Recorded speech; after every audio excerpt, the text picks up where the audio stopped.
તમારું નામ? મારું નામ શશિકાંત ભોજ, ગામ રંગોળા. શું બનાવ બન્યો? અમે અહીંયા ભાવનગર સમાચાર મળ્યા કે સોનગઢ પાસે સણોસરા પાસે પેટ્રોલ પંપ પાસે અમારા હળમિતિયાના કિરણભાઈ ધનજીભાઈ જોગદિયા અને ધનજીભાઈ મૂળજીભાઈ જોગદિયા મોટરસાઇકલ ઉપર પસાર થઈ રહ્યા હતા. સામેથી પૂરપાટ ઝડપે સ્કોર્પિયો આવી અને બંનેને ઉડાડ્યા અને ગમખ્વાર ઘટના ઘટી છે. ગંભીર ઈજાઓ પહોંચાડી છે.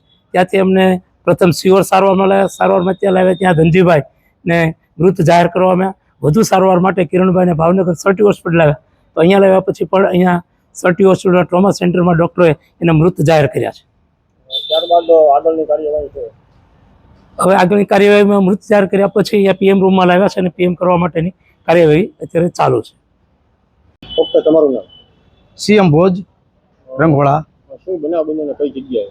બનાવમાં એવી ઘટના છે કે કિરણભાઈ ધનજીભાઈ જોગદિયા, ગામ હળમિતિયા, અને ધનજીભાઈ મૂળાભાઈ જોગદિયા, ગામ હળમિતિયા, બંને બાપ દીકરો સણોસરાથી હળમિતિયા બાજુ તરફ જતા હતા.